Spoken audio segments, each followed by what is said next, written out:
ಇಲ್ಲಿ ರಜನಿಕಾಂತ್ ಸರ್ ಅಂದರೆ ಅವಾಗ ನಾನು ಹೊಸೋಲ್ವ ಇಂದ ಅರುಣಾಚಲಂ ಮುಡಿಪ ಅಂದ್ರೆ ಅಲ್ಲೂ ನಡೀತದೆ ಇಲ್ಲೂ ನಡೀತದೆ.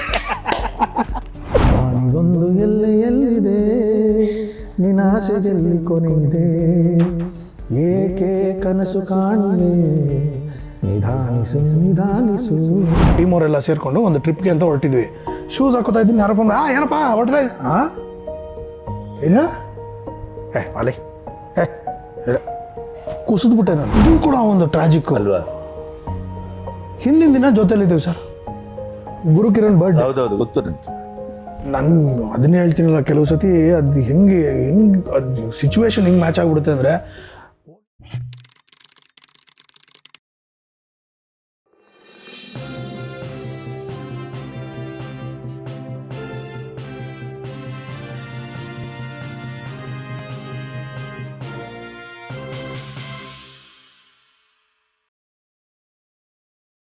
ಇಷ್ಟೆಲ್ಲ ಬ್ಯುಸಿಗಳ ಮಧ್ಯೆ ಸೃಜನನ ಹವ್ಯಾಸದ ಗೂಡು ಅಥವಾ ಹವ್ಯಾಸದ ಕ್ಷೇತ್ರ ಏನು?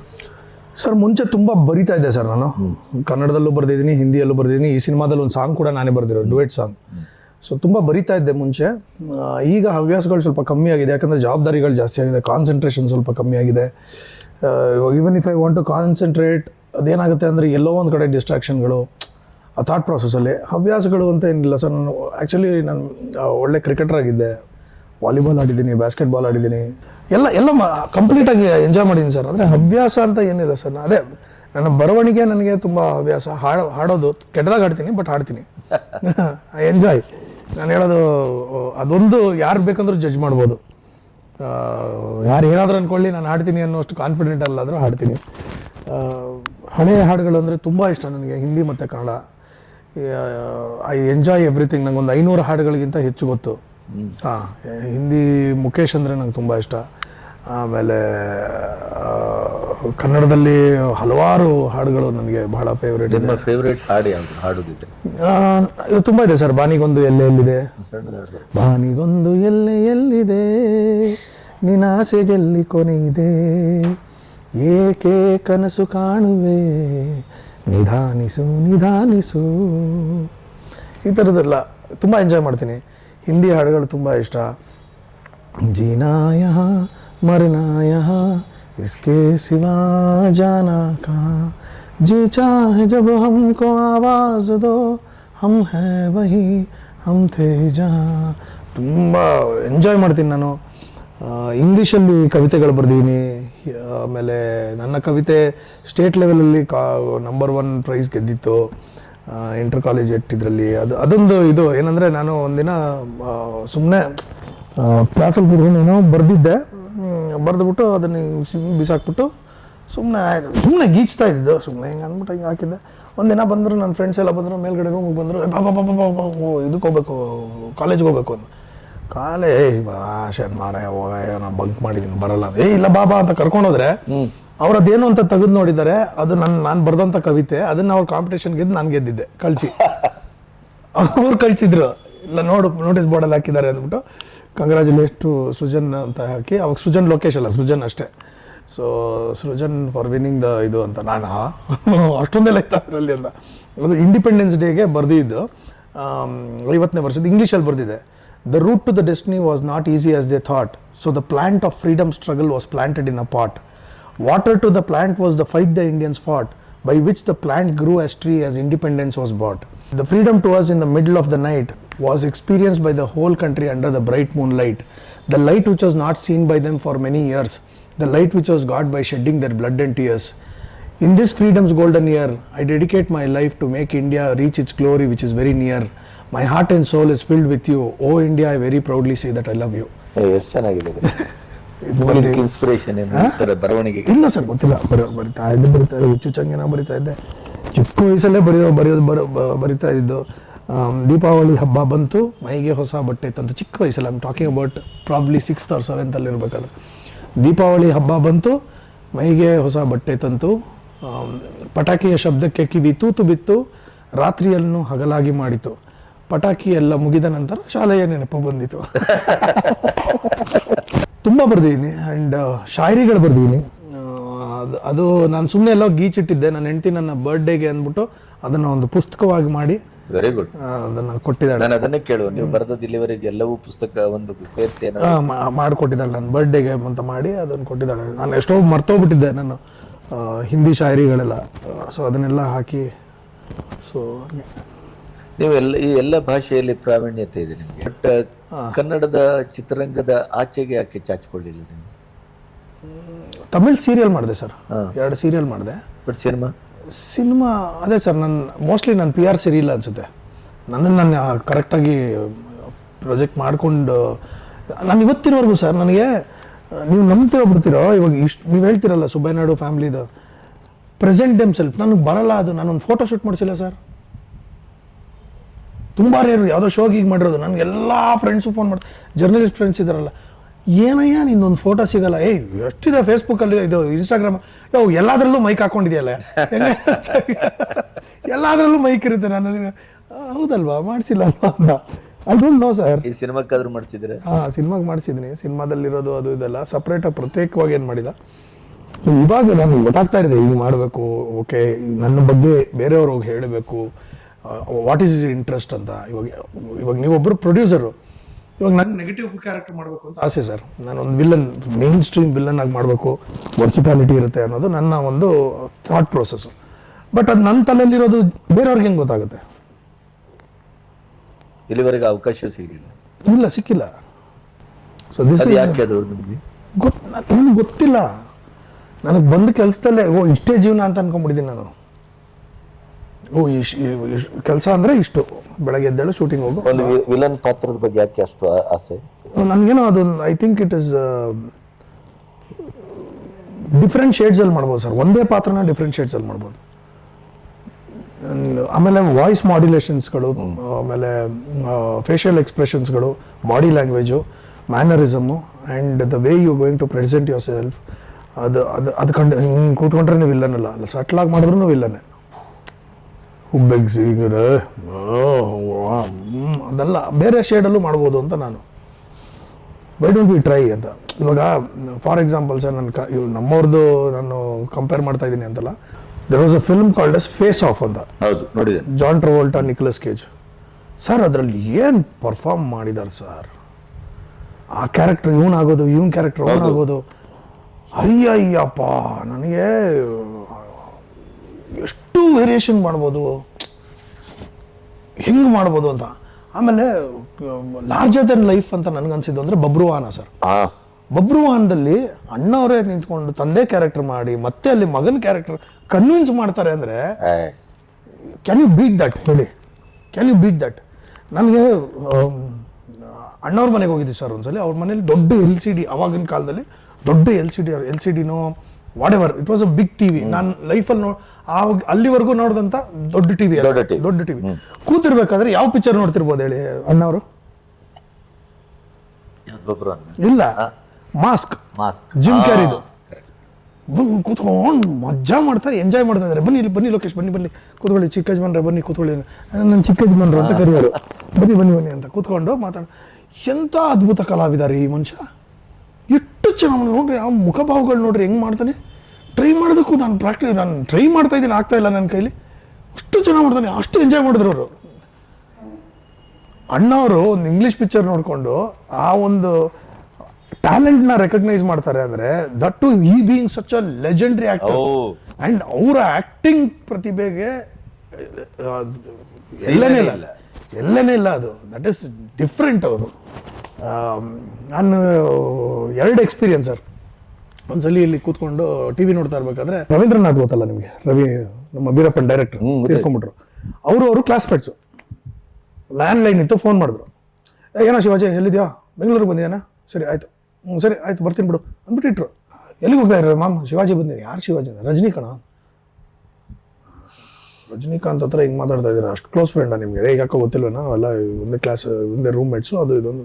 ಸರಿ ಆಯಿತು, ನಾನು ಮಾತಾಡಬೇಕು, ಫೋನ್ ಮಾಡಿಕೊಡಿ ಅಂದೆ. ಅಲ್ಲಿ ಅವ್ರ ಪಿಕ್ಚರ್ ಬರ್ತಾ ಇದೆ, ಆಯ್ತಾ? ನಾನು ವಿಸಿಲ್ ಹೊಡ್ಕೊಂಡು ನೋಡೋ ವ್ಯಕ್ತಿ. ನನಗೆ ಇಷ್ಟ ಆಗಿದ್ದ ಪಿಕ್ಚರ್ಗಳಿಗೆ ಇವತ್ತಿಗೂ ವಿಸಿಲ್ ಹೊಡಿತೀನಿ.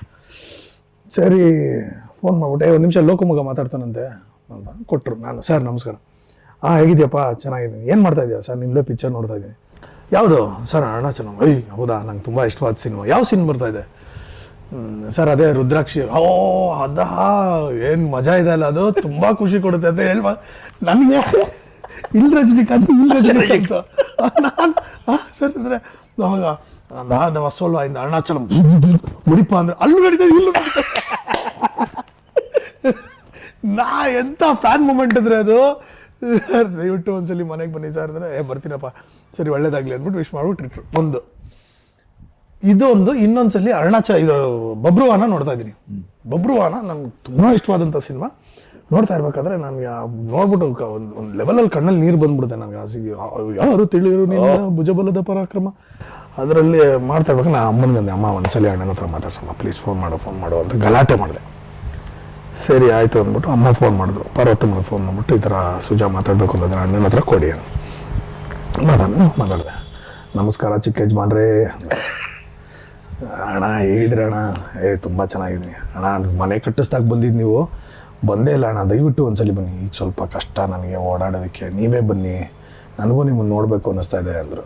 ಅಣ್ಣ ಮುಂದಿನ ವಾರ ಗ್ಯಾರಂಟಿ ಬರ್ತೀನಿ ಅಣ್ಣ, ನನಗೂ ನಿಮ್ಮನ್ನು ನೋಡಬೇಕು ಅನ್ನಿಸ್ತಾ ಇದೆ, ನೆಕ್ಸ್ಟ್ ವೀಕ್ ಬರ್ತೀನಿ ಅಂದು. ಖಂಡಿತ ಬನ್ನಿ, ದಯವಿಟ್ಟು ಬನ್ನಿ, ಜೊತೇಲಿ ಕೂತ್ಕೊಂಡು ಊಟ ಮಾಡೋಣ, ತುಂಬ ದಿನ ಆಯಿತು, ಇಷ್ಟೆಲ್ಲ ಹೇಳಿದ್ರು. ಆಯಿತು ಒಂದು 3 ದಿನಕ್ಕೆ ಹೋಗ್ಬಿಟ್ರು ಸರ್.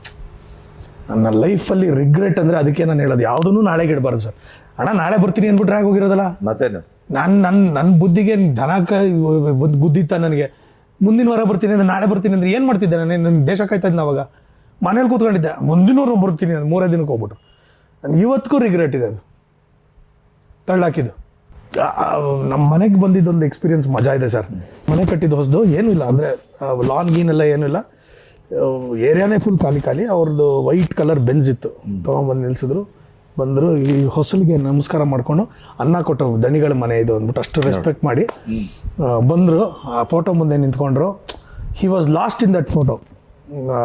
ನಮ್ಮ ತಾತನ ಫೋಟೋ ಇದೆಯಲ್ಲ ಇಂದ್ರಜಿತ್ ಇದ್ರದ್ದು, ಹಿ ವಾಸ್ ಲಾಸ್ಟ್. ಒಂದು 5 ನಿಮಿಷ ನೋಡಿದ್ರು, ಒಂದು ದೊಡ್ಡ ಏದುಸರು ಬಿಟ್ಟರು. ಸುಮ್ಮನೆ ಒಂದ್ಸಲಿ ಕೈ ನಮಸ್ಕಾರ ಮಾಡಿಬಿಟ್ಟು ಕಾಲಿಗೆ ನಮಸ್ಕಾರ ಮಾಡಿಬಿಟ್ಟು ಬಂದರು. ಮನೆಯೆಲ್ಲ ನೋಡಿದ್ರು, ಚೆನ್ನಾಗಿದೆ. ಕೂತ್ಕೊಂಡ್ರು. ಅಪ್ಪ ಅವರು ಹರಟೆ ಹೊಡಿತಾಯಿದ್ರು.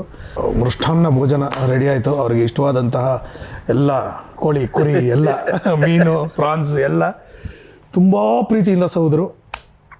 ದೀರ್ಘವಾಗಿ ಒಂದು ತೇಗು. ಆಮೇಲೆ ಮಲ್ಕೋಬೇಕು ನಾನೊಂದು ಸ್ವಲ್ಪ ಹೊತ್ತು ಅಂದರು. ಸರಿ ನಮ್ಮಪ್ಪ ಎಲ್ಲರನ್ನೂ ಓಡಿಸಿದ್ದೆ, ಹೋಗ್ರಿ ಎಲ್ಲರೂ ಆಚೆಗೆ ಹೋಗಿ ಅಂದ್ಬಿಟ್ಟು ಹೇಳಿ ಟಿ ವಿ ರೂಮಲ್ಲಿ ಸೋಫಾ ಹಾಕಿದ್ದೀವಲ್ಲ ಅಲ್ಲಿ ಕೆಳಗಡೆ ಒಂದು ದಿವಾನ, ನಾನು ಇಲ್ಲೇ ಮಲಗ್ತೀನಿ ಅಂತ ಅವ್ರ ಹಠ. ಇಲ್ಲ ರೂಮಲ್ಲಿ ಮಲಗಲಿ ಅಂದ್ರೆ ಇಲ್ಲ ನಾನು ಇಲ್ಲೇ ಮಲಗಬೇಕು ಅಂತ ಹಠ ಮಾಡಿ ಅಲ್ಲಿ ದಿವಾನ ಮೇಲೆ ಮಲ್ಕೊಂಡು ಈ ಥರದೊಂದು ಪೆಡಿಸ್ಟಲ್ ಫ್ಯಾನು ಅದನ್ನು ಹಾಕ್ಕೊಂಡು ಒಂದು 3 ಅವರು ಗೊರಕೆ ಹೊಡ್ಕೊಂಡು ನಿದ್ದೆ ಮಾಡಿದ್ರು ಸರ್. ಆಯ್ತಾ ನೋಡಿ, ಅಂದರೆ ಅಷ್ಟು ಡೀಪ್ ಸ್ಲೀಪು. ಜಗತ್ತಿನ ಮಹಾನಟ ಆಯ್ತಾ. ಅಫ್ಕೋರ್ಸ್ ಅವಾಗ ನಮಗೊಂದು 13-14 ವರ್ಷ, but still we knew who's Rajkumar of course. So we are also very silent. ಎಲ್ಲ ಆಯಿತು. ಅವರು 2-3 ಅವರ್ ಆದಮೇಲೆ ಎದ್ದು ಮೈ ಮುರಿದು ಒಳ್ಳೆ ದಿನ ಕಳೆದೆ ಅಂತ ಬಂದು ಹೊರಡಕ್ಕೆ ಅಂತ ಬಂದರು. ನಾವು ಆಚೆ ಕಡೆ ಬೀಳ್ಕೊಡೋದಕ್ಕೆ ಬಂದ್ವಿ. ಗಿರ್ಜಮ್ಮ ಏನಣ್ಣ ನೋಡಿ, ಈ ಥರದೊಂದು ಗಾಡಿ ಇರಬೇಕು ಈ ಮನೆಗೆ. ಅವ್ರದ್ದು ವೈಟ್ ಕಲರ್ ಬೆಂಜ್ ಇತ್ತಲ್ಲ, ಈ ಥರದ್ದು. ಅದಕ್ಕೆ ನಮ್ಮಮ್ಮ ಬೇರೆ ತರಲೆ, ಅದಕ್ಕೇನಣ್ಣ ಆಟೋ ಬುಕ್ ಮಾಡ್ತೀನಿ, ಇದನ್ನೆಲ್ಲೇ ಬಿಟ್ಬಿಟ್ಟು ನೀವು ಆಟೋಲು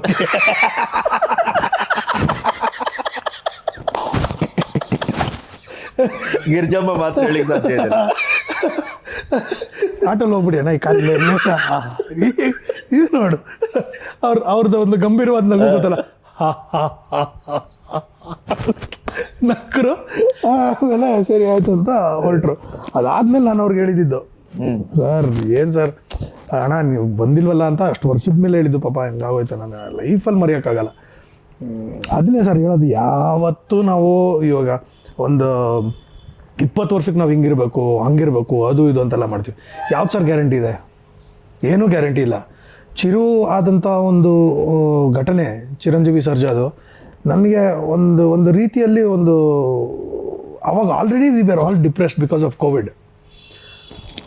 ನನಗೆ ಆ ಒಂದು ಇನ್ಸಿಡೆಂಟ್ ಎಷ್ಟು ಸ್ಟ್ರಾಂಗ್ ಆಗಿ ಹೊಡಿತು ಅಂದರೆ ಸರ್, ನಾನು ಯಾರ ಹತ್ರನೂ ಡಿಸ್ಕಸ್ ಮಾಡೋಕ್ಕಾಗಿಲ್ಲ. ನನ್ನಲ್ಲೇ ನಾನು ಇಟ್ಕೊಂಡದನ್ನು ಎಕ್ಸ್ಪ್ಲೇನ್ ಮಾಡಿ. ಯಾಕಂದರೆ ಚಿರುನು ನನಗೆ ತುಂಬ ಒಳ್ಳೆ ಸ್ನೇಹಿತ, ಮೇಘಾನು ನನಗೆ ತುಂಬ ಆವಾಗ ತಾನೇ ನಾವು ಪಿಕ್ಚರ್ ಮುಗಿಸಿದ್ವಿ ಸರ್. ಆವಾಗ ತಾನೇ ಅವಳು ಪ್ರೆಗ್ನೆಂಟಾಗಿ ಆ ಪಿಕ್ಚರ್ ಮುಗಿದು ನಾವು ರಿಲೀಸ್ ಆಗಿತ್ತು ಸರ್. ಆಮೇಲೆ ಹೇಳಿದ್ಲು ನನಗೆ ಈ ಥರ Chiru is going to give you good news ಅಂತ. ಒಂದು ವರ್ಷ ಆಗಿರ್ಬೋದು sir. Then I got to know she is carrying sir. I was so happy that ಅಯ್ಯೋ ನನ್ನ 2 ಕ್ಲೋಸ್ ಫ್ರೆಂಡ್ಸು ಗಂಡ ಹೆಂಡತಿ ಆಗಿರೋರು ಅವ್ರಿಗೊಂದು ಮಗು ಆಗ್ತಿದೆ ಅಂತಂದಾಗ ಎಂಥ ಸಂಭ್ರಮ. ಹೌದಪ್ಪ. ಎಂಥ ಐ ವಾಸ್ ಲೈಕ್ ಓ ಸಾಕಾತ್ ನ್ಯೂಸ್. ಅವಳು ತುಂಬ ಗರ್ಭಿಣಿ ಇರಬೇಕಾದ್ರೆ ಅವ್ನು ತೀರ್ಕೊಂಡ್ಬಿಟ್ರೆ ಸರ್, ಹೆಂಗೆ ಹೊಡೆದೋಯ್ತು ಗೊತ್ತಾ ನನಗೆ. ನೀವು ನಂಬಲ್ಲ, ಅವತ್ತು ನಾನು ಅಲ್ಲಿಗೆ ಹಾಸ್ಪಿಟ್ಲಿಗೆ ಹೋಗಿದ್ದಾಗ ನನಗೆ ಯಾರ ಮುಖ ನೋಡ್ತಾ ಇದ್ದೀನಿ, ನಾನು ಒಂದು ಟ್ರಾನ್ಸಲ್ಲಿ ಇದ್ದೀನಿ ಸರ್. ನನಗೆ ಇವ್ರು ಯಾರು ನನಗೆ ಗೊತ್ತಿರೋರಾ, ನಮ್ಮ ಇಂಡಸ್ಟ್ರಿಯವರಾ? ಓ ಸರ್ ಸಾರಿ ಸರ್, ಚೆನ್ನಾಗಿದ್ದೀರಾ ಸರ್, ಹಿಂಗಾಗ್ಬಿಟ್ಟಿದೆ ಸರ್ ನಾನು.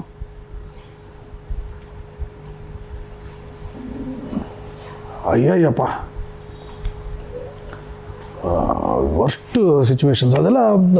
ಹಂಗಿರ್ಬೇಕಾದ್ರೆ ಯಾವುದಕ್ಕೋಸ್ಕರ ನಾವು ಇಷ್ಟೆಲ್ಲ ಅದೇ ಸನ್ನಿವೇಶ ನೀವು ಅಪ್ಪುನ ಘಟನೆಯಲ್ಲೂ ಅದು ಕೂಡ ಒಂದು ಟ್ರಾಜಿಕ್ ಅಲ್ವಾ? ಹಿಂದಿನ ದಿನ ಜೊತೆಲಿದ್ದೀವಿ ಸರ್, ಗುರುಕಿರಣ್ ಬರ್ಡ್. ಹೌದೌದು, ಗೊತ್ತು ನನಗೆ. ನಾನು ಅದನ್ನೇ ಹೇಳ್ತೀನಲ್ಲ, ಕೆಲವು ಸತಿ ಅದು ಹೆಂಗೆ ಅದು ಸಿಚುವೇಶನ್ ಹೆಂಗೆ ಮ್ಯಾಚ್ ಆಗಿಬಿಡುತ್ತೆ ಅಂದರೆ, ಹೋಗಿದ ತಕ್ಷಣ ಅಪ್ಪು ಬಂದರು. ಹಾಯ್ ಸುಜಾನ್, ಅದು ಇದು ಅಪ್ಪುವಿನ ಅಪ್ಪುಗೆ ನಿಮ್ಗೆ ಗೊತ್ತಲ್ಲ, ಅದೊಂದು ಆ ವಾಮ್ತೆ ಬೇರೆ ಬೇರೆ. ಅದು ಅಲ್ಲಿ ಮಾತಾಡ್ಬಿಟ್ಟೆಲ್ಲ, ಏನಪ್ಪು ಎಷ್ಟು ವರ್ಷದಿಂದ ಕರಿತಾ ಇದ್ದೀನಿ ಮನೆಗೆ, ಬರ್ಬೇಕು ತಾನೆ. ಬರಬೇಕು bro, I have to meet ಅಮ್ಮ ಆಲ್ಸೋ, ಅಮ್ಮನ್ನು ಮೀಟ್ ಮಾಡಿಲ್ಲ ನಾನು ಬರ್ತೆ. ಬರಲ್ಲ ಬಿಡ್ರಿ ನೀವು ಅಂದ್ರೆ ನಿಜ ಆಗ್ಬಿಡೋದ? ಏನಯ್ಯ ಇದು? ಸುಮ್ಮನೆ ತಮಾಷೆಗೆ ಹೇಳಿದ್ದು ಸರ್. ಹೋಗ್ರಿ ಬರಲ್ಲ ನೀವು ಹೇಳಲ್ವಾ ಸರ್, ನಾವು ಕ್ಯಾಶುವಲ್ ಆಗಿ ಎಲ್ಲ ಹೇಳ್ತೇವೆ. ಬೆಳಗ್ಗೆ ಆದ್ರೆ ನಿಜ ಆಗ್ಬಿಡೋದಾ ಸರ್? ನಾನು ಊರಿಗೆ ಹೋಗ್ತಾ ಇದ್ದೀನಿ ಸರ್, ನಾನು ಎಲ್ಲ ನಮ್ಮ ಟೀಮ್ ಅವರೆಲ್ಲ ಸೇರಿಕೊಂಡು ಒಂದು ಟ್ರಿಪ್ಗೆ ಅಂತ ಹೊರಟಿದ್ವಿ. ಶೂಸ್ ಹಾಕೋತಾ ಇದ್ದೀನಿ, ಯಾರಪ್ಪ ಏನಪ್ಪ ಹೊರಟ್ತಾ ಇದ್ದೀನಿ. ಏನು ಅಲೆ ಕುಸಿದ್ಬಿಟ್ಟೆ ನಾನು. ನನಗೆ ಇದೇ ಎಕ್ಸ್ಪೀರಿಯನ್ಸ್. ನನಗೂ ಅಪ್ಪು ಹೀಗಾಯ್ತು ಅಂತ ನನಗೆ ಫೋನ್ ಬರ್ತಾ ಇದೆ, ನಾನು ನಂಬಲೇ ಇಲ್ಲ. ನಾನು ಹಿಂದಿನ ದಿನ ನನ್ನ ಜೊತೆ ಇದ್ದಂಥ ವ್ಯಕ್ತಿ ಬೆಳಗ್ಗೆ ಇಲ್ಲ ಅಂತ ಹೇಳಿ, ಅದು ಹಾರ್ಟ್ ಅಟ್ಯಾಕು, ಮಾಡದೇ ಇರೋ ಕಸರತ್ತಿಲ್ಲ, ಎಷ್ಟು ಫಿಟ್ಟು. ನಾನು ಒಂದು ಅರ್ಧ ಗಂಟೆ ಯಾರ ಹತ್ರನೂ ಮಾತಾಡಿಲ್ಲ ಸರ್. ನಾನು ಒಂಥರ ಏನಂತಾರೆ ಅದು, ಸಿಡಿಲ್ ಬಡ್ದಂಗೆ ತಲೆ ಹಿಂಗೆ ಹೋಗ್ತದೆ ಹಿಂಗೆ. ಅಯ್ಯೋ ನನ್ನ ಹೆಂಡ್ತಿ ಬರ್ತಾಳೆ, ಏನಾಯ್ತು ಅಂತಾಳೆ. ಅಪ್ಪು ಹೋಗ್ಬಿಟ್ರಂತೆ. ಅಂತಾಳೆ ಅವಳು. ಏನಾಯ್ತು ಅಂದಮ್ಮ, ಸರ್ ದಯವಿಟ್ಟು ಪ್ಲೀಸ್ ನನ್ನ ಯಾರು ಮಾತಾಡ್ಸ್ಬಿಡಿ, ಒಂದು 10 ನಿಮಿಷ ಬಿಟ್ಬಿಡಿ ಅಂತ. ದಯವಿಟ್ಟು ಬಿಟ್ಬಿಡಿ, ನನಗೆ ಏನಾಗ್ತಿದೆ ಗೊತ್ತಿಲ್ಲ ಅಂತ ಸುಮ್ಮನೆ ಕುಸಿದ್ಬಿಟ್ಟೆ. ಅಲ್ಲಿ ಹೋದ್ಮೇಲೆ ಅಲ್ಲಿ ಹೋಗಿ ಬಂದಿದ್ದು ಎಲ್ಲ ಆಯಿತು ಸರ್. ರಾತ್ರಿ 12 ಗಂಟೆಗೋ ಏನೋ ನಾನು ಹೆಂಡ್ತಿ ಗಲಾಟೆ, ನಾನು ಅಪ್ಪನ ನೋಡಬೇಕು, ಕರ್ಕೊಂಡೋಗಿಲ್ಲ. ಬೆಳಗ್ಗೆ ನಾನು ಬರಲಿಕ್ಕಾಗಿಲ್ಲ, ಜನ ಜಾಸ್ತಿ, ನೀವು ಹೋಗಿದ್ರೆ ನಾನು ಮಗುನ ಬಿಟ್ಟು ಬರೋಕ್ಕಾಗಲ್ಲ, ನಾನು ಇವಾಗ ಕರ್ಕೊಂಡೋಗು. ಇಷ್ಟೊತ್ತಿಗೆ ಏನಮ್ಮ ಎಲ್ಲ ಕಡೆ ಅಲ್ಲೆಲ್ಲ ಬ್ಯಾರಿಕೇಡ್ಸ್ ಹಾಕಿದ್ದಾರೆ, ನನಗೆ ಗೊತ್ತಿಲ್ಲ, ನೀನು ಕರ್ಕೊಂಡು ಹೋಗ್ತಾ ಇದೆಯಾ? ಕರ್ಕೊಂಡೋದೆ ಅವಳನ್ನ. ಪೊಲೀಸವರು ಸರ್ ಬಿಡಲ್ಲ, ನಾನು ಇಳ್ಕೊಂಡು ಹೋದೆ ಸರ್, ನಾನು ಅಲ್ಲಿ ಕರ್ಕೊಂಡು ಹೋಗ್ತೇನೆ ಸರ್, ಮಾಡ್ತೀರ ನೀವು ಹಂಗೆ ಗಾಡಿ ಬಿಟ್ಟರೆ ನಮ್ಗೋಸ್ಕರ ಕೈ ಮುಗಿತೀನಿ, ದಯವಿಟ್ಟು ಬಿಡಿ ಸರ್, ಇಲ್ಲ ನಾನು ನಡ್ಕೊಂಡು ಹೋಗ್ತೀನಿ ಸರ್. ದಯವಿಟ್ಟು ಅದನ್ನು ಮಾಡಿಬಿಡಿ, ನಿಮ್ಮಿಂದ ಒಂದು 10 ಜನ ಪೊಲೀಸವ್ರನ್ನ ಕಳಿಸ್ಬೇಕಾಗುತ್ತೆ, ಬೇಡ ನೀವು ಗಾಡಿ ತೊಗೊಂಡೋಗಿ ಅಂದ್ಬಿಟ್ಟು ಪಾಪ ಅವ್ರು ಜಾರಿ ಮಾಡಿಕೊಟ್ರು. ಅಲ್ಲಿ ಹೋಗಿ ಅಲ್ಲಿ ಇಳ್ಕೊಂಡು ಅವಳು ಒಂದು ಅರ್ಧ ಗಂಟೆ ಕೂತ್ಬಿಟ್ಲು ಮನೆಗಡೆ,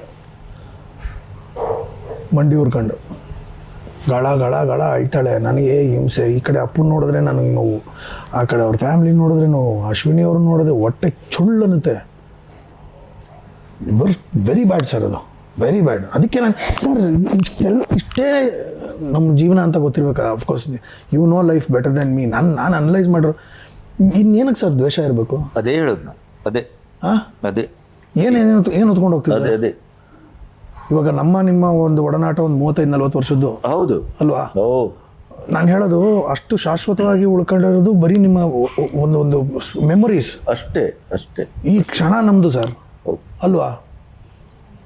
ಅದನ್ನು ಬಿಟ್ಟು ಯಾರು ಅವ್ರ ಕಂಡ್ರೆ ಇವ್ರಿಗಾಗಲ್ಲ, ಅವ್ರ ಕಂಡ್ರೆ ಈಗಲೂ ಸತ್ಯವಾಗಿ ಹೇಳ್ಬೇಕಂದ್ರೆ ಅಪ್ಪು ಇಲ್ಲ ಅಂತ ನಂಬಲಿಕ್ಕಾಗುತ್ತೆ. ದೇವರೇ ಈ ಕ್ಷಣ ಮೊನ್ನೆ ಯಾವಾಗಲೂ ಹಿಂಗೆ ಮಾತಾಡ್ತಾ ಅಯ್ಯೋ ಒಂದು ನಿಮಿಷ ಇರೋ ಅಂದ್ಬಿಟ್ಟು ಅಪ್ಪು ಡೈಲ್ ಮಾಡ್ತಾ ಇದ್ದೀನಿ.